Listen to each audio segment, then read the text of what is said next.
Hello बच्चों, कैसे हो आप लोग। आज इस वीडियो में बेसिकली मैं यहाँ पे डिस्कस करने वाला हूँ important questions for the international finance. तो बेसिकली इंटरनेशनल फाइनेंस के अंदर आपको दो पार्ट में क्वेश्चंस आते हैं। एक तो आपका प्रैक्टिकल क्वेश्चंस आता है, एक आता है थियोरेटिकल। प्रैक्टिकल दैट इज में जहाँ पे आपको सॉल्व करना होता है, और थियोरेटिकल भी आता है जहाँ पे आप उसका आंसर देना होता है। देखिए, ऐसे दो टाइप में आपके क्वेश्चंस यहाँ पे बनते हैं आपके पेपर्स में। और 15 मार्क्स का जो ऑब्जेक्टिव है वो तो रहेगा ही। बस मैं इतना ही बोलना चाहता हूँ कि 15 मार्क्स का ऑब्जेक्टिव है, कोई भी पेपर हों दो, बच्चे देख रहे हैं, मार्केटिंग के बच्चे हों दो, फाइनेंस के बच्चे हों दो, या एचआर के बच्चे, ठीक है। 75 मार्क्स में से आपको कितने मार्क्स चाहिए? 30 मार्क्स चाहिए आपको पासिंग होने के लिए। तो अभी आप क्या कर सकते हो इसके लिए? तो बेसिकली इसके लिए आपको क्या करना है इसमें कि 15 मार्क्स का ऑब्जेक्टिव रखो। देखिए, 15 मार्क्स अपना थियोरेटिकल या जो आप सॉल्व कर सकते हो, देखिए वो अगर कोई प्रैक्टिकल क्वेश्चन जो आपको अच्छा लगता है, इजी लगता है, तो उसको सॉल्व डेफिनेटली कीजिए। उसको सॉल्व करने से भी आप मार्क्स निकाल सकते हो। तो मैं यहाँ पे आपको थियोरेटिकल सिर्फ कौन से बताने वाला हूँ कि आपके इंटरनेशनल फाइनेंस के अंदर इंपॉर्टेंट क्वेश्चन क्या बन सकते हैं जो पेपर्स में आपको आते ही है। मैं यहाँ पे ज़्यादा क्वेश्चन नहीं दूंगा। देखिए, ज़्यादा से ज़्यादा 15 क्वेश्चन दूंगा जो आपके राइट एंड शॉर्ट नोट में के लिए भी होंगे। देखिए, 15 मार्क्स, और 15 मार्क्स आपका जो ब्रीफ में आता है उसके लिए। ठीक है, राइट एंड शॉर्ट नोट जो आपको 5-5 मार्क्स के क्वेश्चन आते हैं, ठीक है, तो उसके लिए भी यहाँ पे दूंगा। तो जो मेरा एनालिसिस है, जो मैंने एनालिसिस करके यहाँ पे निकाला हुआ है, देखिए क्वेश्चंस, उसके बेसिस पे और प्रीवियस ईयर के जो पेपर्स थे उसके बेसिस पे, तो यहाँ पे मैं आपको बताने वाला हूँ। यानी कि प्रीवियस ईयर का पेपर जो मैंने एनालिसिस किया हुआ है, ठीक है, और मैंने कुछ आपके टेक्स्ट बुक सिलेबस को भी यहाँ पे एनालिसिस किया, तो जो मुझे इंपॉर्टेंट क्वेश्चन लगे वो मैं आपके सामने लेके आया हूँ, ठीक है।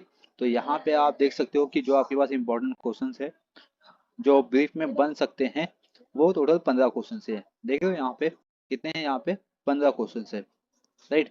तो ये 15 क्वेश्चन के बेसिस पे हम इंटरनेशनल फाइनेंस के सम्स को या थी पेपर्स को अटेम्प्ट कर सकते हैं। जैसे कि फर्स्ट क्वेश्चन यहाँ पे देख सकते हो कि what are the haven, sorry tax haven, what are the tax haven और उसका एडवांटेजेस क्या है।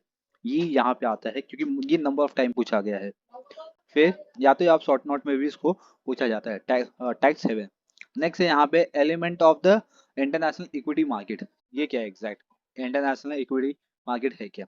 तो ये इसके एलिमेंट बताना है, तो ये भी पूछे जाते हैं। देखिए, फिर फीचर्स ऑफ फेमा। फेमा बहुत ही ज़्यादा फेमस है, राइट ना, क्योंकि फेरा को रिफॉर्म करके फेमा बनाया गया था, तो इसका आपको फीचर्स बताना है।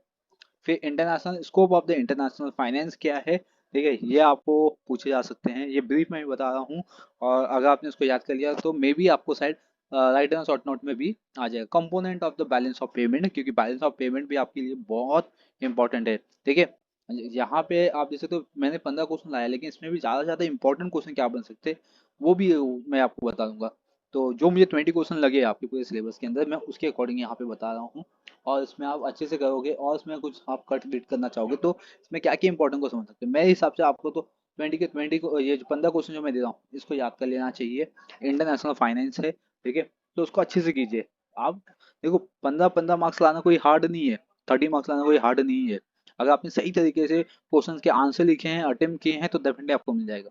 याद रखिए, जितना थ्योरी देख रहे हो आप, देखिए ये सब के आंसर्स आपको मिल जाएंगे। मैंने लिंक डिस्क्रिप्शन बॉक्स में दे दिया हुआ है आपको। यहाँ पे जो मैंने थ्योरेटिकल कॉन्सेप्ट दिया हुआ है, सबके इंपॉर्टेंट जो मैं यहाँ पे बता रहा हूँ उसके आंसर्स आपको डेफिनेटली मिल जाएंगे। देखिए, अगर मेरे ख्याल से आप टेक्स्ट बुक ज़्यादा रेफर कीजिए। अगर जिन बच्चों का टेक्स्ट बुक नहीं है या टेक्स्ट बुक में नहीं मिल रहे आपको आंसर्स, तो डेफिनेटली यहाँ पे जो मैंने लिंक दिया हुआ है डिस्क्रिप्शन बॉक्स में, उसको रेफर कीजिए।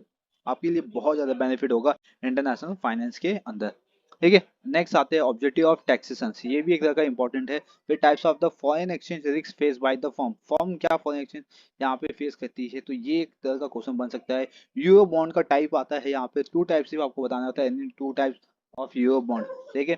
फिर नेक्स्ट वन है इसके अंदर types of capital budgeting techniques है, ठीक है, तो ये भी एक तरह का इंपॉर्टेंट है। फिर structures of the international foreign exchange market, ये भी यहाँ पे है। फिर currency derivative, types of the currency derivatives, ये भी इंपॉर्टेंट क्वेश्चन यहाँ पे बन सकते हैं, ठीक है।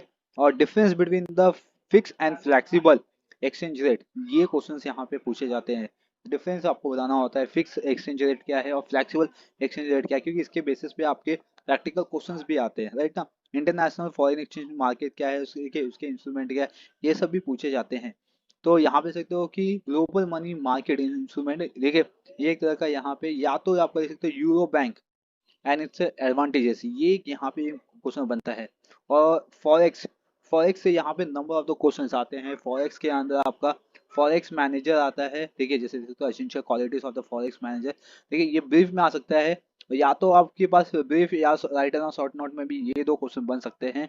ये देख लो यहाँ पे forex functions of the forex हो गया या टाइप्स ऑफ फॉरेक्स रिस्क हो गया, ये यहाँ पे राइटर और शॉर्ट नोट या तो बड़े क्वेश्चंस में भी बन सकते हैं। क्लियर? तो यहाँ पे देख सकते हो ये एक डिस्टिंग्विश जो आता ही है, राइट एंड शॉर्ट नोट में भी आता है, बड़े आंसर्स में भी आता है, जो मैंने ऊपर बताया था अभी वो यहाँ पे भी है। फिक्स वर्सेस यहाँ पे फ्लेक्सिबल एक्सचेंज रेट सिस्टम, ये पूछते ही है। तो टोटल मैंने यहाँ पे 11 क्वेश्चन लिए हैं राइट एंड शॉर्ट नोट में, लेकिन ये बड़े क्वेश्चंस में भी आप इसको इन्वॉल्वमेंट कर सकते हो, ठीक है।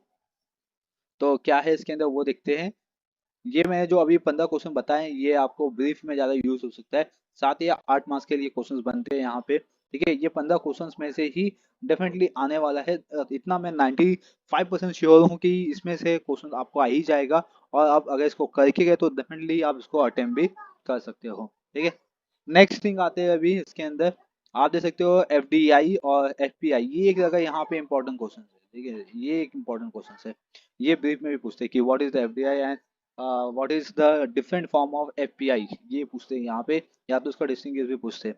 फॉर पार्टिसिपेंट फॉरेन एक्सचेंज यहाँ पे दिया हुआ है, फीसर इफेक्ट यहाँ पे है, फीसर हो गया, हेजिंग हो गया, आर्बिट्रेज हो गया। तो ये सब इंपॉर्टेंट क्वेश्चंस बनते हैं राइट एंड और शॉर्ट नोट में, ठीक है। एक हो गया आपने ये मोस्ट इंपॉर्टेंट क्वेश्चन एफईडीएआई, ठीक है, ये इंपॉर्टेंट क्वेश्चन है। फिर या तो जीडीआर एडीआर के यहाँ पे इंपॉर्टेंट क्वेश्चन है, या तो फिर गोल्ड स्टैंडर्ड भी एक तरह का इंपॉर्टेंट क्वेश्चन है, ठीक है। तो ये जितने मैंने आपको क्वेश्चन बताए हैं टोटल, मैंने यहाँ पे आपको अगर देखा जाएगा तो ओवरऑल मैंने यहाँ पे 25 क्वेश्चन बताए, आपको दिखाई दे रहा है 26, लेकिन यहाँ पे देख सकते हो कि ये क्वेश्चन यहाँ पे राइट एंड शॉर्ट नोट में भी आया है और एक ब्रीफ आंसर्स में भी आ सकता है, ठीक है। तो ये दोनों यहाँ पे बन सकते हैं, तो इसीलिए यहाँ पे हम क्या कंसिडर करेंगे 25 क्वेश्चन, जो कि राइट एंड शॉर्ट नोट और ब्रीफ मैं दोनों के लिए बता रहा हूँ, ठीक है। 25 क्वेश्चन कीजिए आप, ठीक है, एक तरह का क्वेश्चन बैंक ये है, ठीक है। ये जो वन से देख रहे हो ये राइट एंड शॉर्ट नोट के लिए मैंने यूज किया हुआ है, और ऊपर के जो 15 क्वेश्चन देख रहे हो ये आंसर इन द ब्रीफ के लिए मैंने यहाँ पे यूज किया है। याद रखिए ये इंटरनेशनल फाइनेंस क्वेश्चन और इंटरनेशनल फाइनेंस के जो पेपर्स है जो अभी कंडक्ट होने वाले हैं उसके ये इंपॉर्टेंट क्वेश्चन है, ठीक है। आई होप कि ये आप उसको फॉलो करोगे, और उसके लिंक मैं डिस्क्रिप्शन बॉक्स में दे दूंगा, ठीक है, ताकि आपको क्वेश्चन आंसर फाइंड आउट करने में कोई दिक्कत ना हो और आप इजी तरीके से इसको फाइंड आउट कर सकते हो। मेरे अकॉर्डिंग आप ज़्यादातर टेक्स्ट बुक यूज़ कीजिए, अगर टेक्स्ट बुक नहीं है तो डेफिनेटली आप मेरे वेबसाइट को भी जाके मेरे लिंक पे भी जाके आप उसको यूज़ कर सकते हो, उसके सोल्यूशन देख सकते हो, ठीक है। वो भी आंसर मैंने इतना ईजी वर्ड में बनाया ताकि आपको रीड करके याद करने में कोई ज़्यादा दिक्कत ना हो, ठीक है। और भी आपके जो सब्जेक्ट्स है इनोवेशन फाइनेंशियल सर्विस हो गया या अदर जितने भी आपके सब्जेक्ट्स है सबकी इंपॉर्टेंस वीडियो मैं लेके आ रहा हूँ, ठीक है। आपको सिंपल से क्या करना है, चैनल को सब्सक्राइब करके रख लेना है, बेल आइकन प्रेस करना है, ताकि आपको इसी तरीके के कंटिन्यूअसली अपडेट मिलते रहेंगे, ठीक है। बने चैनल पे। Thank you for watching.